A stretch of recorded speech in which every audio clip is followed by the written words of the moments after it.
ഇന്നത്തെ prelims circus സെഷനിൽ നമ്മൾ സോൾവ് ചെയ്യാൻ പോകുന്നത് 2026 എക്കണോമിയിൽ നിന്ന് ചോദിച്ച ഒരു ചോദ്യമാണ്. Which one of the following best describes the crowding out effect in the context of fiscal policy.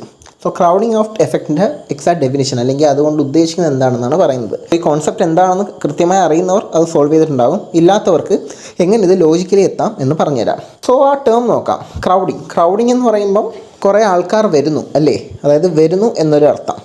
Out എന്നാകുമ്പോൾ നേർവിപരീതം, പോകുന്നു എന്നൊരർത്ഥം. അതായത് രണ്ട് എക്സാക്റ്റ് വിപരീത അർത്ഥം വരുന്ന രണ്ട് വാക്കുകളാണ് ഇവിടെ ജോയിൻ ചെയ്തേക്കുന്നതെന്ന് നമുക്ക് മനസ്സിലാകാം. സോ എന്തൊക്കെയോ വരുന്നു, എന്തൊക്കെയോ പോകുന്നു.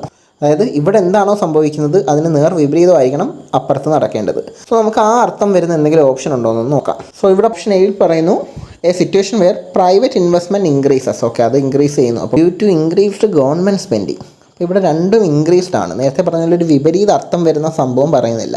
ഓക്കെ, ഒന്ന് ഇൻക്രീസ് ആണെങ്കിൽ ഒന്ന് ഡിക്രീസ് ആയിരിക്കണം. പക്ഷെ അങ്ങനെ ഒരു അർത്ഥം ഇവിടെ വരുന്നില്ല. ഇനി ഓപ്ഷൻ സി നോക്കാം. A situation where an increase in taxes.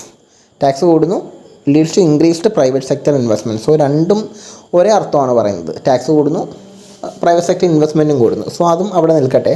Option D നോക്കാം. A situation where government spending has no impact or aggregate demand. അതായത് ഗവൺമെൻറ് സ്പെൻഡിങ്ങിന് അഗ്രിഗേറ്റ് ഡിമാൻഡിൽ യാതൊരു ഇമ്പാക്റ്റും ഇല്ലെന്ന്. അവിടെ ഒരു നേർ വിപരീതമുള്ള എഫക്റ്റ് അല്ല തരുന്നത്, മറിച്ച് ഒരു ന്യൂട്രലൈസിങ് എഫക്റ്റാണ് തരുന്നത്. നമ്മൾ മാറ്റി വെച്ച ഓപ്ഷൻ ബി എന്ന് നോക്കാം. A situation where government borrowing leads to higher interest rate which reduces private investment.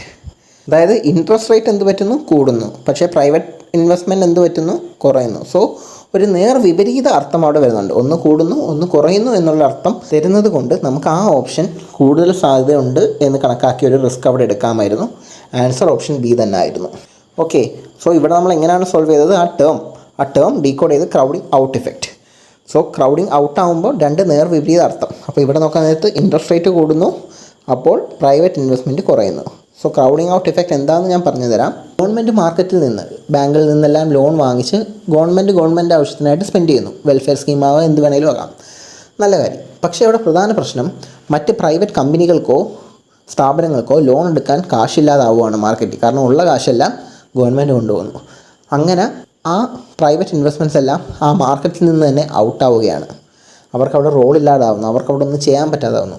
ഇതാണ് ക്രൗഡിംഗ് ഔട്ട് എഫക്റ്റ്. ഇത് നേർവിപരീതമായി ക്രൗഡിംഗ് ഇൻ എഫക്റ്റ് ഉണ്ട്. അതെന്താണെന്നറിയാൻ കമൻറ്റ് സെക്ഷൻ നോക്കുക.